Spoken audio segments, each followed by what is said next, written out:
दोस्तों साथियों, साध्वी प्राची का नाम कौन नहीं जानता है। और बीजेपी के ये फायर ब्रांड नेता हैं और जब भी बोलती हैं तो मुसलमानों की ऐसी तैसी कर देती हैं। और अभी आपने सुना भी होगा कि पश्चिम बंगाल में जो जिला मुर्शिदाबाद है वहाँ पर आताताइयों ने, घुसपैठियों ने, उपद्रवियों ने, आतंकियों ने या मुसलमानों ने क्या क्या कर दिया। वहाँ 500 से ज़्यादा अधिक परिवारों को पलायन करना पड़ा। कैसे जान बचानी पड़ी, कुछ काल कलवित हो गए, कुछ बहन बेटियों के साथ क्या हुआ इसके विषय में हम नहीं ज़्यादा कहेंगे, क्योंकि इनका तो काम ही यही है। इसी सिलसिले को लेकर के ममता दीदी को जो है, इन्होंने कहा कि ममता बनर्जी जो है औरंगजेब की औलाद है और हम इनकी बात का समर्थन करते हैं कि बिल्कुल कहीं तक ये बात सही है। बरेली विश्व हिंदू परिषद की छाया ब्रांड फायर ब्रांड नेता साध्वी प्राची रविवार को सर्किट हाउस में पत्रकारों से बातचीत की। इसी दौरान उन्होंने पश्चिम बंगाल में हो रही हिंसा पर नाराजगी जताते हुए कहा कि वहां की मुख्यमंत्री ममता बनर्जी इसमें पूर्णतः दोषी हैं और जोरदार हमला बोलते हुए कहा, जब भी हिंदू घटा तब भी कटा और मरा है। भारत में हिंदू अल्पसंख्यक होता जा रहा है और उन्होंने ममता बनर्जी को मुमताज बेगम तक कह डाला। और औरंगजेब तो पहले ही आपको बता चुके हैं कि औरंगजेब की औलाद है। आगे कहा, 2500 सालों से सर्वाधिक आक्रमण हिंदुओं के ही ऊपर हुए हैं। कश्मीर के अंदर 3500 साल पहले हमला हुआ तो हिंदुओं को पलायन करना पड़ा। जब पाकिस्तान बना तब लाखों हिंदुओं की गर्दनें काटी गई। उनकी बहन बेटियों के साथ क्या हुआ ये कहने की आवश्यकता नहीं है। अब दोस्तों साथियों, हम फायर ब्रांड साध्वी प्राची के शब्दों को थोड़ा सा अलग बोलते हैं।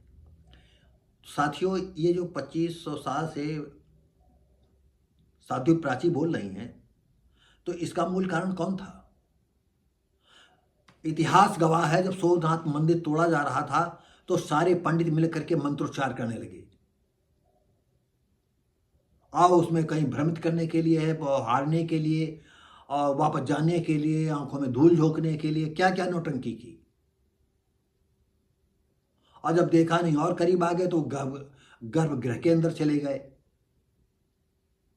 और क्या मंदिर बच पाया? नहीं बच पाया।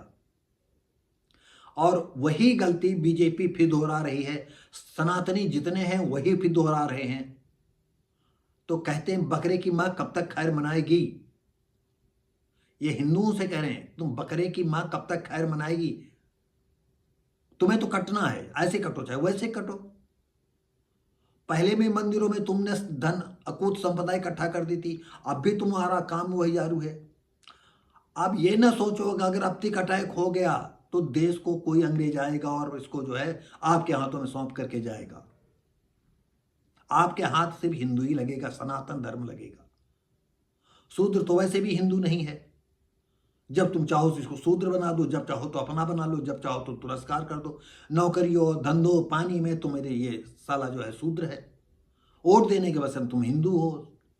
भागवत जी गांव गांव भ्रमण करवा रहे हैं। सारी धन संपदा देश की तुम्हारे लोगों के हाथ में है। न्यायपालिका तो तुम्हारे हाथ में, कार्यपालिका तो तुम्हारे, विधायिका तो तुम्हारे हाथ में है। सारे पावर तुम्हारे हाथों में है। और होता यह है, जब संग्राम होता है तो गोली मेरे हाथ से चले या आपके हाथ से चले, और जिसके लगेगी झेलना उसी को पड़ेगा। तो वो नहीं देखेगी कि ये बहुत ज्यादा विद्वान है, ये महामंडलेश्वर हैं, ये महान युद्धाचार्य हैं, ये पाखंडी बाबा है, ये बातों की ही खाता है। तब कोई नहीं इसको देख पाएगा कि इनके ऊपर क्या हो रहा। चर्बी सम्मारी घूमेगी। अभी वक्त है, सोचो तो सोचो, और नहीं तो मरना तुमको। हम भी 2-4 साल जिंदा हैं तो जिंदा हैं, नहीं हम भी चले जाएंगे। लड़के बच्चे अपना भुगतेंगे जैसा भुगत रहे। तो दोस्तों साथियों, इसका जिम्मेदार सवर्ण हिंदू है। और अगर नहीं चेता, अगर तुमने सारे हिंदू जन जो आज नकली हिंदू बने हुए शुद्ध समाज के लोग, उनको सचमुच का हिंदू नहीं मिलाओगे, उनको गले नहीं मिलोगे, उनको बराबर हक नहीं दोगे। अब आप वो पहले वाला हिंदू नहीं रह गया है जब पढ़ने पर आज़ादी नहीं थी इनको। हम जानते हैं कि आज वो चूतियापे में पड़ा हुआ है, तुम्हारे घंटा घड़ियाल में पड़ा हुआ है। हिंदू धर्म जिंदा है तो इन शूद्रों से, बैकवर्ड वालों से ही जिंदा है, यस्सियों से ही हिंदू धर्म जिंदा है। तुम तो पाखंडी हो, तुम तो चूतिया बनाने का तुम्हारा काम है। तो दोस्तों साथियों, हम मिलेंगे आपको अगली वीडियो में, तब तक के लिए नमस्कार, जय हिंद।